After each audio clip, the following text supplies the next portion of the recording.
The rain hadn't stopped for 13 hours.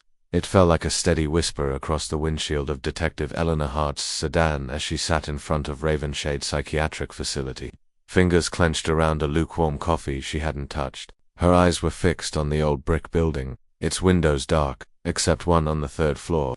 A shadow moved behind it. She hated places like this. Too quiet, too honest. You couldn't negotiate with a mentally broken patient. 2461. The voice on the phone had said earlier that morning, "He's making threats again. Says a body will be found under the 6th Street Bridge tomorrow morning." Described it down to the scarf. Eleanor almost hung up. She had a backlog of real cases, real leads. But then something in the caller's voice gave her pause, a tremble, like someone who had seen something they couldn't explain. So now here she was, rain tapping on the roof like a clock counting down. Eleanor Hart was no stranger to death. 15 years in homicide, a lifetime of violent truths, and exactly 3 cases that still haunted her. The last one, the Mallory Griggs abduction, had left her hollowed out, chewing through anxiety meds and sleeping 2 hours a night. She didn't believe in psychics, visions, or whispers from beyond. She believed in hard facts, tire tracks, and the things people let slip when they thought no one was watching, which was why this visit felt like a waste. Until she met him. Jonas Black, if that was even his real name, was seated cross-legged on the floor of his cell, barefoot, staring at the wall like it was playing a movie only he could see. Mid-30s, pale skin, sunken eyes that looked too calm for someone locked away for delusions. His wrists were clean, no signs of harm, no twitching, no babbling, just stillness. He turned to look at her before she even opened her mouth. "You didn't believe I'd ask for you," he said. Her hand tightened around the file she hadn't opened. "You have a name, I've had many. Doesn't matter. You're here now. That's what counts." Eleanor frowned. She hated theatrics. "You made a threat. Tell me about the body." He tilted his head, almost like he was remembering it. Female, Caucasian, early 30s, found face down under the 6th Street Bridge. Throat slit, no ID, red scarf, wool, right shoe, missing. She was supposed to meet someone, but he never showed. "You saw this happen." He blinked slowly. "I remember it happening. There it was again. Remember. Not predicted. Not dreamt. Remembered." It crawled up her spine. "You're telling me you remember a future crime?" "I don't get to pick the memories," Jonas said, now staring at her like she was the strange one. "They just arrive. I wake up with them. Sometimes they're wrong, sometimes they shift. But this one, it's solid." Eleanor opened the file. He had been institutionalized 3 months ago after police found him muttering in an alleyway behind a church, holding a newspaper dated 20 days into the future. The headline matched a real one. That caught some attention, but no crime had ever been prevented because of him. Until now. Maybe. She leaned forward. "Let's say I believe you. Why now? Why this body?" "Because you listened this time," he said. "You've never gotten this far before." She stared at him. "What do you mean this time?" He smiled faintly but didn't answer. Eleanor stood, annoyed with herself for giving him this much time. "If nothing turns up at that bridge, I'm coming back with a doctor to re-evaluate your meds." He didn't flinch. "She'll be there tomorrow morning. 7:04 a.m. Don't bother bringing backup. He'll be long gone by then." But Jonas had gone quiet again, back to watching the wall. That night, she couldn't sleep. She sat on the couch, going over every crime scene photo in her backlog like a ritual. Her apartment was silent except for the hum of the fridge and her own heartbeats. By 6:30 a.m., she was at the 6th Street Bridge. Fog clung low to the river, and everything was gray and lifeless. No joggers, no dog walkers, just a police cruiser already waiting. Her partner Leon Vega, leaning against the door. He raised an eyebrow when he saw her. "Didn't think you'd actually come." "I didn't either," she muttered. They waited in silence. At 7:06 the call came in. Body, female, red scarf, no ID, exactly where Jonas said. Eleanor stood at the edge of the riverbank, staring down at the corpse as crime scene tech snapped photos and flagged evidence. Right shoe missing, no defensive wounds. Blood pooled under the body like ink in the grass. Jonas had known. The breeze cut through her coat, but she barely felt it. Her logic, so well defined, so carefully guarded, was cracking. This wasn't, I guess it was too exact. And that calm look in his eyes when he spoke, he wasn't surprised. Driving back, Vega finally broke the silence. "You think he did it?" Eleanor shook her head slowly. "No, he was locked in a padded room under 24-hour watch." Vega glanced at her. "Then how the hell did he know?" She didn't answer. She couldn't. But in the back of her mind, a voice whispered something she hadn't allowed herself to think in years. What if it wasn't luck? Detective Eleanor Hart had never felt fear like this. Not the kind that comes from gun barrels or locked doors. This was different, subtle, creeping, like the world had tilted slightly off axis, and everyone else kept walking like it was still straight. Jonas Black had described a murder down to the last detail before it happened, and now a woman was dead, just as he said. No explanation, no margin of error. Every cop in the city was talking about it. Some joked about clairvoyance, others called it a coincidence, but none of them had stood in front of him, looked into his eyes, and heard the calm certainty in his voice. She had. Eleanor didn't report back to Ravenshade right away. Instead, she drove out to the scene again after sunset. Alone this time. The forensics team was long gone, but she wanted to feel the space without the noise of evidence tags and cameras. The river gurgled softly nearby. The grass still held blood like a memory it didn't want to keep. She crouched down at the edge of the slope. The wind picked up and pulled her hair across her face. He couldn't have done this, couldn't have known, unless he'd been there before. The next morning, she got the call before she'd even had coffee. Dr. Grayson, the head psychiatrist at Ravenshade. He has another one, the doctor said. Jonas. He says someone else is about to die. Heart sank. She wanted to ignore it, pretend it was all just illusion wrapped in coincidence. But she knew better now. She was at the hospital in under an hour. Jonas was already waiting, seated on the edge of his cot. This time, he looked tired, not physically but like a man who had seen too much Miche Brennan, he said without being prompted. Booth 3, Wexler's Diner tomorrow, cyanide in the ice cubes. Eleanor blinked. Booth 3, yes, time. Between 4:15 and 4:30, she'll order a sweet tea and french fries. Doesn't finish either. Eleanor tried not to react. She wrote it all down mechanically, like she was taking the order herself. Why her? She asked. I don't know, Jonas said, rubbing his temples. I just remember holding the photograph of her body. You were there. You're always there. Her jaw tensed. You're not giving me a name for the killer. He shook his head. That part's always hazy. Sometimes I see faces, sometimes not. But the poison, it's in the ice. Eleanor left with a sick feeling in her chest. If this one turned out real again, she wouldn't be able to deny it any longer. But if it didn't, if it turned out to be a fluke, she didn't know which possibility scared her more.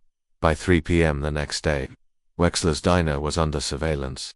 Plain officers sat in cars out front, a couple posed as customers inside. Cameras were rigged at every angle, including one pointed directly at Booth 3. At 4:16 p.m., Michelle Brennan walked in. She looked ordinary. No signs of anxiety.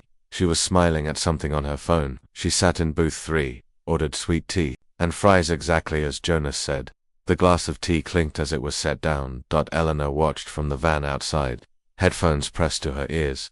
For 20 minutes, nothing happened. Michelle scrolled, sipped her drink, laughed to herself. Officers checked the glass, the ice, the camera feed. No one had touched her table after the waitress left. Then, at 4:38 p.m., Michelle froze mid-bite. Her body stiffened. The glass slipped from her hand and shattered on the floor. She gasped shallow bursts. Then her head hit the table. Paramedics were there in minutes. But it was already too late. The tox report came fast. Cyanide, delivered in a non-liquid form, ice most likely. There were no prints on the glass besides Michelle's and the waitress's. No suspicious figures. No approach. Nothing. Jonas had been right again. Eleanor sat alone in the station that night, reviewing the footage again and again. She rewound the moment the glass was placed. No one tampered with it. It came straight from the kitchen. She pulled up Michelle's background. No enemies, no threats, no strange recent activity. Just a woman having lunch alone. By 1 a.m., Eleanor found herself sitting outside Ravenshade, unsure why she'd come. The rain had returned, like it had never left. Jonas was already awake. I warned you, he said softly as she entered the room. You know how this looks, right? She said. You're giving me names of real people, with real deaths. That makes you either a suspect, or something else entirely. I've tried being the suspect, Jonas replied. Didn't fix anything. She leaned against the wall, arms crossed. You said I was always there. What does that mean? I don't know how to explain it, he said. It's like time stutters. It keeps collapsing in on itself. I keep waking up in this version, and each time I try to remember the parts that matter before they happen. Sometimes I get it right, sometimes I don't. And what about me? You're always close, just never in time. Eleanor stared at him for a long moment. Something about the way he spoke wasn't manic. It wasn't even emotional. It was exhausted, like a man who had failed over and over, trying to warn people who never listened. "I don't believe in fate," she said at last. "You don't have to," he said. "But you'll remember me when it happens to you." "It happened to me." Jonas looked up. His voice dropped to a whisper. "You're next, Eleanor. But not how you think." She stood there in silence as the clock on the wall ticked steadily behind her for the first time in years. She felt something she couldn't quantify, not fear, not doubt. Something colder, certainty. The first time it happened, Eleanor thought it was just a vivid dream. She was standing in a room she didn't recognize, narrow walls, flickering light, the heavy smell of bleach and copper. A child's red sneaker lay tipped over in the corner. On the wall, the name Mallory was scratched into peeling paint. She reached for her gun, but her holster was empty. Then, a voice behind her, low and familiar. "Too late again, detective." She woke up gasping, drenched in sweat, her heart hammering in her chest. It was 3:04 a.m. The clock ticked loudly beside her bed like it was mocking her. She sat up, disoriented. Her apartment felt wrong. She reached for her badge, then stopped. Why had she heard Mallory? The name had been locked away for over a year. Mallory Griggs, 8 years old, taken from her bedroom in the middle of the night. No forced entry, no ransom, no trace. It was the one case that had broken Eleanor. She'd poured months into it, led task forces, interviewed neighbors, chased down every hollow lead. The girl had vanished, and Eleanor had never forgiven herself. But this dream hadn't felt like a memory. It had felt like a message. The next morning, she kept it to herself. She didn't tell Vega, didn't mention it to anyone at the precinct, because how do you explain that a patient in a psychiatric ward might be rewiring your brain? Instead, she returned to Ravenshade.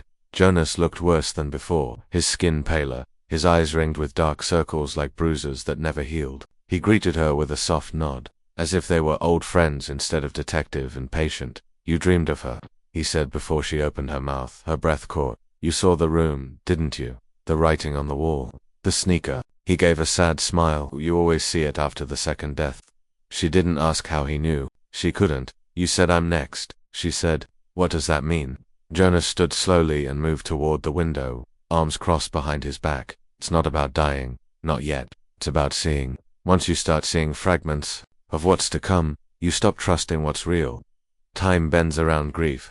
And you," he turned to her, "you're wrapped in grief so tightly, it's starting to bleed backward." "I'm not grieving," she said sharply. He looked at her like she was a child denying the sun. Later that day, a call came in about a stabbing at the Montgomery Public Library. Eleanor and Vega were already close. When they arrived, the scene was chaos, children crying, blood streaked across the carpet, parents shouting. The victim was a boy, 11 years old, blonde hair, throat slit between rows of books. The suspect, gone. Eleanor moved numbly through the scene, trying to tune out the noise, a librarian sobbing into her sleeve, a security guard throwing up in a trash can. None of the witnesses saw anything. No cameras caught the killer, just like Jonas had said would happen. Because as soon as she entered the library, she knew she'd seen this moment in another dream she hadn't admitted to herself. A flash of red carpet, a bloodied book, Treasure Island. The boy's eyes, wide, confused, not scared. At the station, Vega confronted her. "This isn't just intel anymore, is it?" he asked. "You're acting like you've been here before." She didn't deny it. "He's getting into my head." "Or maybe," Vega said carefully, "you're starting to see what he sees." That night, Eleanor began researching Jonas. She pulled records, birth certificates, hospital files. Nothing matched. His ID was fake. No fingerprints on record. No relatives, not even a trace of his name on social media. It was like he had stepped into existence the day he walked into the police station muttering about the future. Then she found something that made her stop cold. A hospital log from a facility in Ohio's Summit Hill Psychiatric Center dated 12 years earlier. The file was partially destroyed in a fire, but one name was readable, Jonas Black. Same age, same appearance, same diagnosis, temporal dislocation and pre-memory hallucinations. 12 years ago. But he hadn't aged a day. Drove home in silence. The city lights blurred past the window. Her fingers trembled on the steering wheel. She kept hearing his voice. "I've tried being the suspect. It didn't fix anything." That night, she checked every window in her apartment twice. She locked the door, set the chain, even jammed a chair beneath the handle. But when she finally crawled into bed, the lights off, the room quiet, she knew She wasn't alone.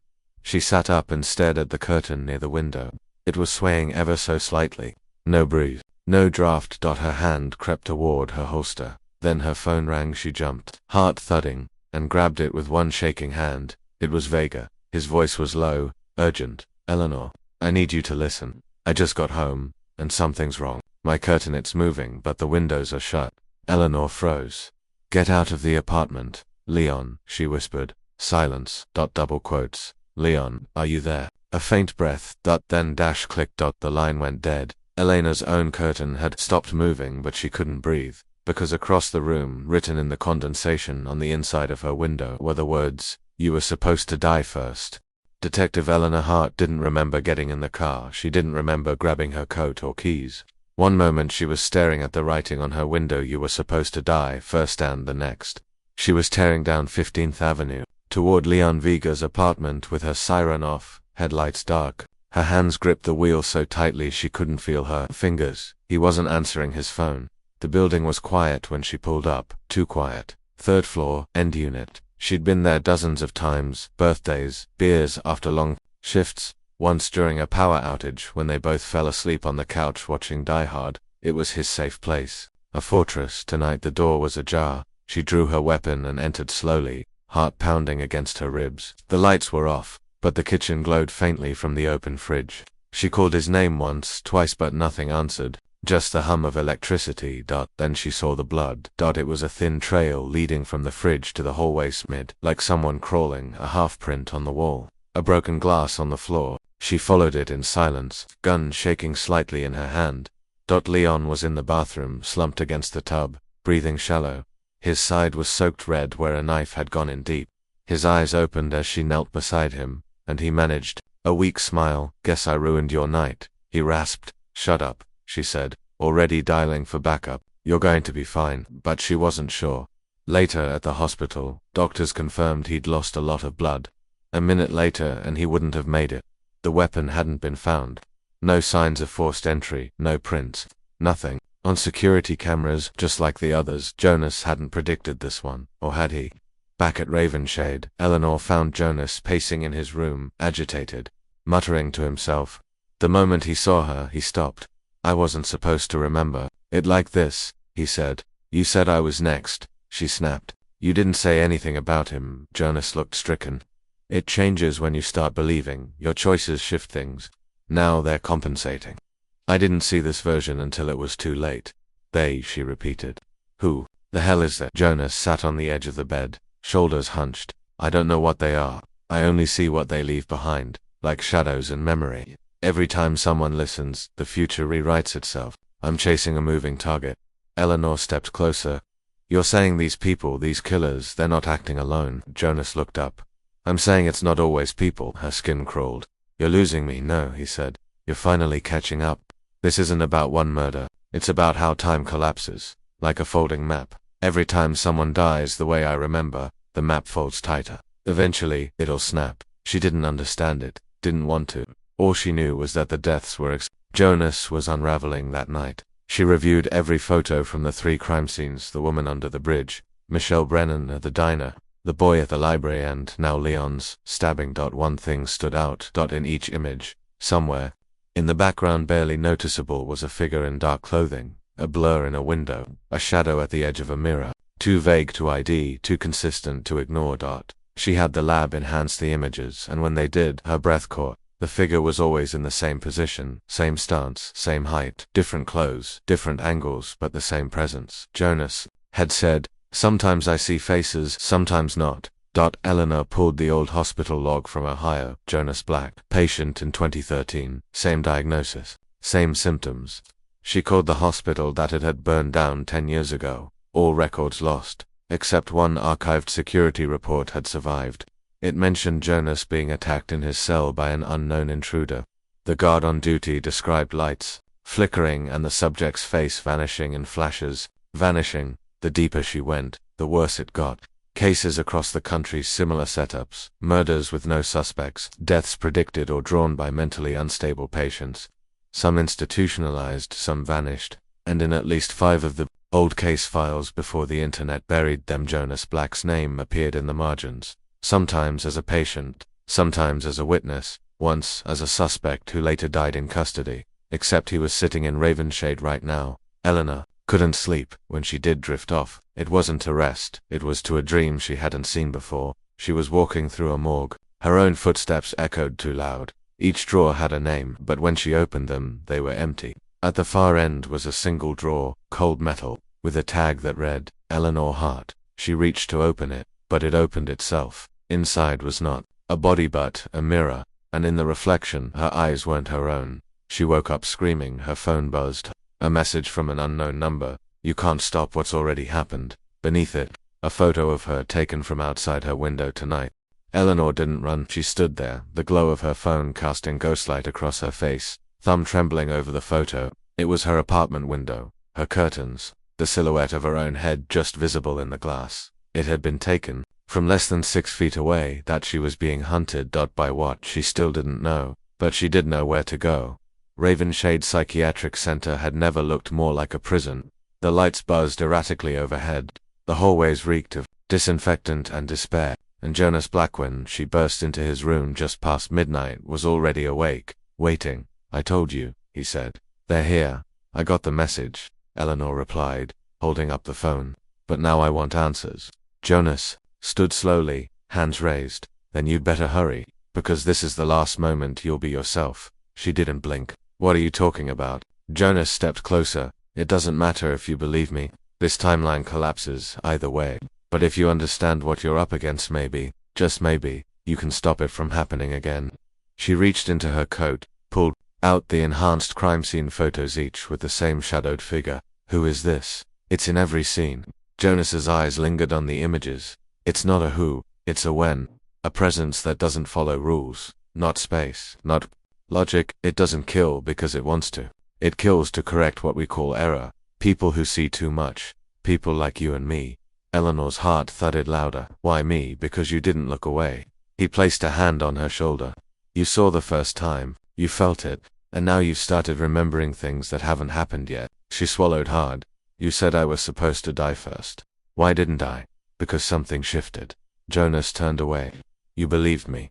That opened the crack wider. Suddenly, the overhead lights blinked once, twice, then plunged. The hallway into darkness, and from down the corridor, a shape emerged. It wasn't walking. It wasn't moving like anything human. It glided, a distortion in the air, a flicker at the edge of vision. Where it passed, the walls warped slightly, like heat rising off asphalt. Jonas turned to her. You have to run, but Eleanor didn't move. Her hand gripped her gun, though she knew it wouldn't matter. I'm not letting this thing rewrite me, she said. Jonas smiled sadly. That's what I said the first time. The shape was closer now. Not faceless, but featureless. A smooth, eyeless mask that pulsed like skin. No footsteps, no breaths. Just a growing pressure, like gravity bending inward. Jonas stepped between it and her. I remember this now, he whispered. This is where it always ends. The shape stopped. The air bent. Jonas looked back at her, his voice suddenly calm. Listen carefully. Memory is a weapon, so is fear. If you want to stop this, you have to go back to where the timeline first bent. Mallory, the girl. Find what we missed. He turned back to the entity. Then the room rippled and Jonas Black was gone. No scream, no body. Just a faint shimmer in the air, and a scent like burnt ozone. Eleanor stood frozen. Her heart now a drumbeat in empty silence. He had disappeared. Completely. But he'd left her something. A single scrap of paper. Fluttering on the bed, it read, "Next time, don't forget who you were." 2 days later, Eleanor stood at Mallory Griggs's old house. Condemned now. Boarded up. But she had a key left behind in a dusty precinct. Drawer under case 104C. No one had touched it in over a year. She stepped inside. The air was heavy, still, but the dreams had led her here. She climbed the stairs to the girl's bedroom. Nothing had been moved. The bed still covered in faded unicorn sheets. Crayon marks on the closet door. A pink sneaker just one still under the dresser. And on the mirror, freshly drawn in condensation though the room was cold. You're almost too late again. But this time, she didn't run. She raised her phone, snapped a photo, and started documenting every inch of the room. This wasn't over. Not yet, not yet, and for the first time in days she wasn't afraid. Not entirely. A voiceover begins, fading in. Over the last images of Eleanor standing alone in the quiet house. What if some people don't dream of the future? Because they're remembering it. What if time doesn't flow forward but loops, resets, and fractures when someone sees too much? Jonas Black vanished without a trace. But his story didn't end, it began again, somewhere else. Are you ready to see the future before it happens? Or will you become part of the pattern, just another name on a file that never quite gets solved? If you found this case haunting, subscribe. There's more patterns, more people who knew the crimes before they happened, and one of them might be watching you right now.